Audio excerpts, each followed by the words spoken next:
So today I'm going to be sharing with you guys my fall favorites, from clothes to music to movies and to my fidget toys at the end. And I have this little notebook with me. It's my creative notebook, and I have a list of items to share with you guys.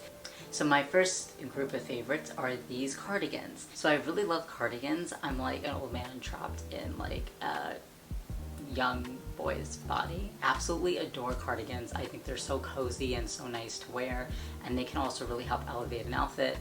This is one of my favorites. It's from H&M. I also really like this red cardigan from Cider. If you don't know, Cider is a really cool store. It's affordable, I think, and has really cute pieces. And this is just like a red cardigan.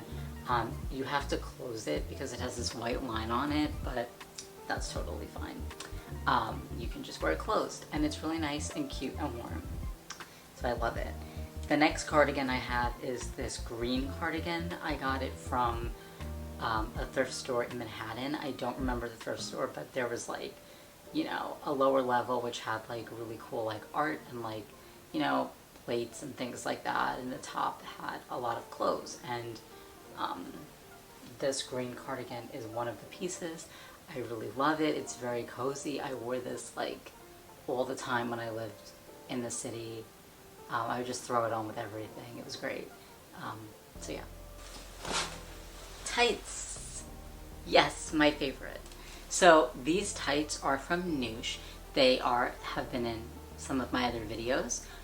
They're really soft and buttery, so if you're autistic like me or you have some sensory issues, these are the best because they are super like soft, they're rip resistant, and they don't have a seam in the front, so they just kind of go on like that, and they have like tummy control.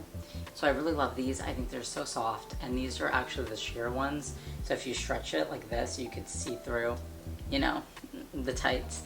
And I just really like them, so I'm gonna put all the links in the description. But I love these because, you know, as an autistic person, I have to like hype myself up before wearing tights. I have to be like, you're gonna be warm, you're gonna look hot, like wear the fucking tights. And it's like so annoying because I'm autistic and I'm like with the other tights that I have. So these are very sensory friendly, very soft, and yeah, they just like elevate the outfit, so I love them. Next up are jeans. So I went to the Gap recently because I was visiting my sister at work, and Gap is right next door, and they were having like a half off sale. So I went a little crazy, just a little, and I got these really cute jeans. And because I'm short, they actually have short in the store. So like American Eagle, you have to get short online, but with Gap, you can get them in store, which is great. So I got these pants, and I love them because they have this really cool design like that, and they're like a dark wash jean, which I like. I also love how these are like fashionable, but they're not skinny jeans. When I was in high school, that's all I wore was skinny jeans, and I would have like sensory overload the whole day, and it was terrible. But these are like really cute and like fashionable, and like they don't suck the life out of you. Like they're loose enough where you can move around, but they do like fit nicely around my waist and kind of give me some shape, so I really like that. The other pair of jeans are the ones that I'm wearing right now. They are also from the Gap. They are a bit wider and looser. I got them because I really just want like a pair of jeans that I can like chill in, you know, like if I'm editing one of my YouTube videos. Skirts. Next up is some skirts. So this one I got from the Gap. It was on sale for half off. It's actually crazy because this is a 25, which I thought would be way too small, but it like just fits. And it's just this like brown skirt. I wear it with the Noosh tights, and I think it's really cute. And yeah, this is it. And I think it's just like skirts are such a good way to like, you know, embrace and lean into being feminine, but it's like, you know, and then you can like put tights so you're not freezing your ass off. The next skirt is this one. I got this skirt from the same place I got the green cardigan. And it has some buttons up here. I actually had to put a pin on the back because it's too big for me. But I absolutely adore this skirt. I think it's so cute, and I like to wear them with some clunky shoes, which I'll show you in a minute. And I just think, like, I love wearing skirts with like black skirts specifically with clunky shoes. It just makes me feel so like feminine, but in a masculine way. You know, I think there's a difference between being feminine leaning and masc, and then masculine leaning and feminine, you know? So it's like I feel when I wear clunky shoes that I'm like the biggest faggot out there. Like, I'm like, yes, I look so good. And I've been like trying to experiment with my style, because it's like, I'm realizing now, like, so I could make a whole video on this, but I stopped taking testosterone when I had my top surgery, and I felt so happy that I was like, I don't need testosterone anymore. But I think, you know, every day, like, being referred to as a girl and shit like that, it just like really fucks with me, and I'm like, I feel like I just want to like be perceived as a guy again, but I'm nervous. It's safer to be a girl in a skirt than a guy in a skirt. Yeah, lots of gender stuff. I can make a totally separate video on it if you want to know more about like why I went off testosterone. You can tell me in the comments. I am though gonna try to like maybe go back on it. We don't know. But anyways, the next skirt is this one, which I got from a thrift store by my house. And I really like it because it has like the brown colors that I like, and it has the buttons on the side. I like to wear this with like a brown belt, just to like kind of cinch in the waist a bit, because it is a little big, but nonetheless. Sweaters. So the next up is this sweater. So I absolutely love this sweater. I got it when I was walking to meet my sister in Brooklyn. And what happened was, I originally had a sweater that I loved very dearly from Awoke Vintage, and my mother threw it out or gave it away. I have no idea what she did, and I was devastated. I was so upset, and I was going to the city, and I was like, you know, I really want to manifest a sweater. I want to manifest a brown sweater. And I saw this one, and I got it, and now I wear it all the time. I just love it so much. I think like having a big sweater that you can just like be cozy with is like so nice. Like, I love like it's funny because when my ex met me, I was wearing, you've probably heard this story already if you've watched my other videos, but I was wearing a little black dress with this big jacket over me, and it's like, I just love being wrapped in clothes. Like, it makes me feel so like comfy. I don't know, I'm just like, I love it.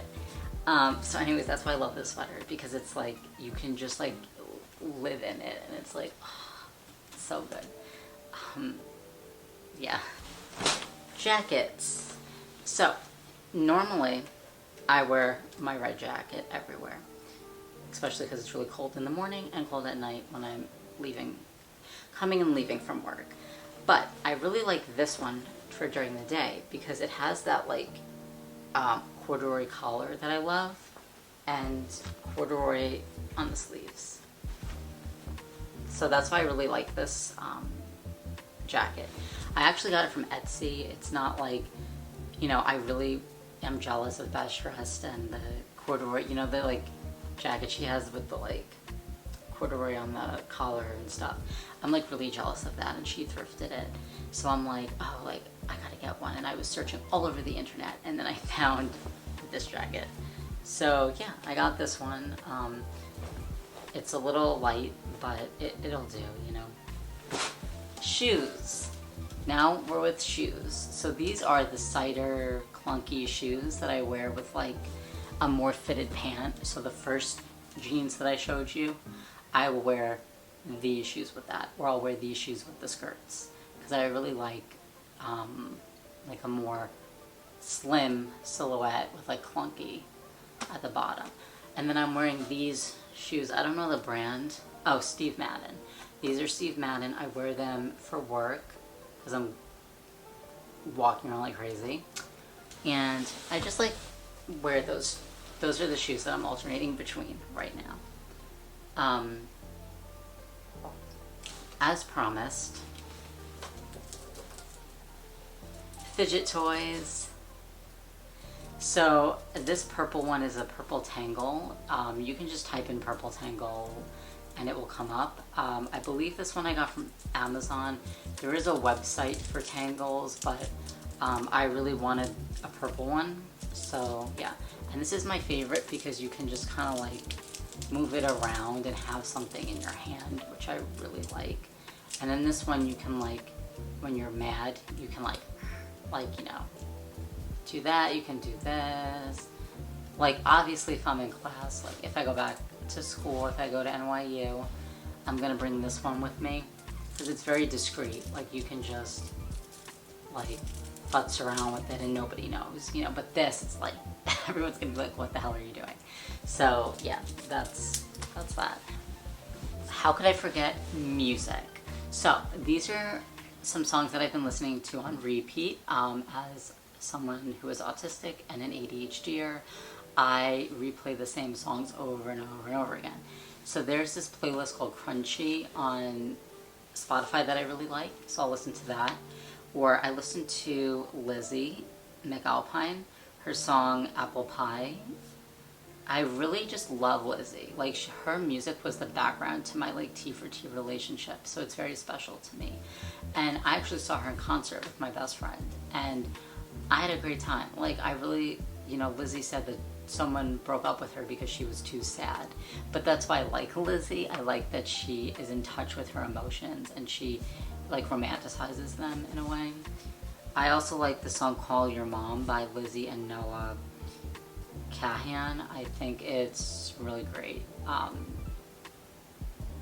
don't know, I just really like it. Then the next song, I like Hozier. I listen to Hozier, any of his songs. I listen to any of Hozier's songs. I really like his song, like Sunlight, and the songs from that album. When I was in Sarah Lawrence, I would be walking to class like in the rain listening to Hozier, and it just like made my college experience like romantic, you know. I like romanticized it through his music, so I think that's kind of cool. There's also the song called Lavender Girl by Camp with 2 A's. My favorite color is lavender, so I just feel like that's like my song. I'm like, yeah, like I'm Lavender Girl, even though I'm a boy. I really got into Role Model when him and Emma Chamberlain were dating. I really got into it because I just love Emma Chamberlain. Like, she's great. And like Role Model is like really sexy on top of it. So I was like, yeah, I'm listening to him. So I really like the song Look at That Woman. It's a good song. That's like a gender envy from Role Model. It's like when you're a gay trans man, it's like, do I like you or do I want to be you? And with Role Model, it's both. Next up is John Vincent III, his song End.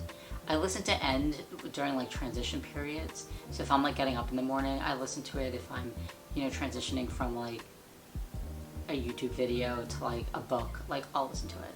It's just a good song that's like mellow enough where it's not overstimulating, but it's stimulating enough where it like keeps me engaged, you know. So I like that.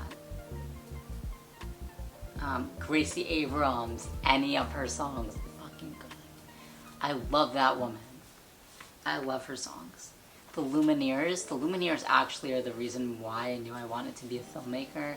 Their song Sleep on the Floor just like really touched my heart, and I love the way it was filmed, and I want to do something like that, but like T for T related one day. Mumford and Sons, October Skies is really good. It's a really good song. And then Bon Iver, any of his songs, but Spy Side is really good too. So now I'm going to quickly discuss movies, a very short list. So the first movie is We Live in Time, starring Florence. I absolutely adore Florence. She was the reason for my bisexual awakening, but I'm not gonna publicly come out anywhere else, so that's all you're getting. But Florence with bangs, yes, like, because like, and that movie was so good. It was so artistic. It was so emotional. You know, I loved the way that, I loved the characters so much. I liked the way it was shot, the shot composition, the lighting, like, it was amazing. It was amazing. You should go see it.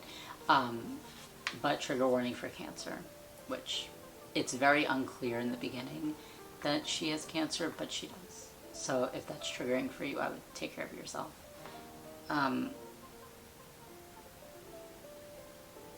The next movie is Lady Bird. Lady Bird really resonates with me. It's kind of like a transmasc like movie because it's like this girl insists on being called Lady Bird, and it's like nobody, her parents don't, her mother doesn't want to respect it, and it's like, you know, she's just an angsty girl who's like rebelling and wants to have a good life, you know. And I feel like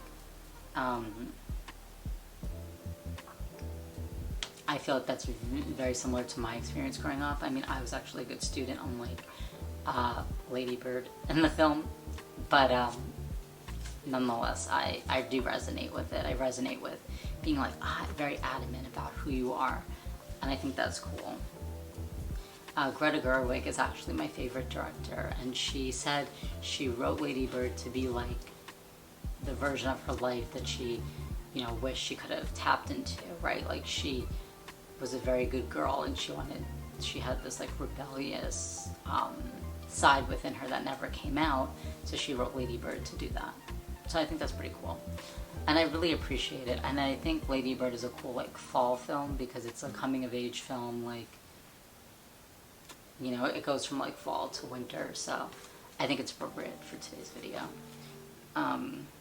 But I think you could tell that I like Lady Bird with the way that I live my life. Like, I'm very adamant, I'm very stubborn, I'm very, you know, headstrong, and that's who Lady Bird is.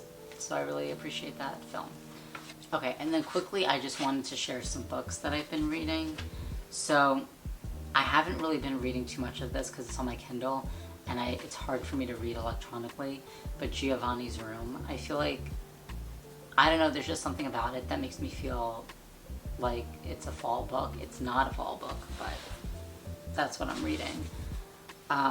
If anybody has any book recommendations, you know, that take place in the fall that are specifically queer, like, I would really like to know, and I would like to read them. So thank you guys for hanging out with me. I had a really fun time, and I'll see you in the next one, and hopefully we can do this again. Fall, like another favorites video. But stay tuned and let me know what you want to see next.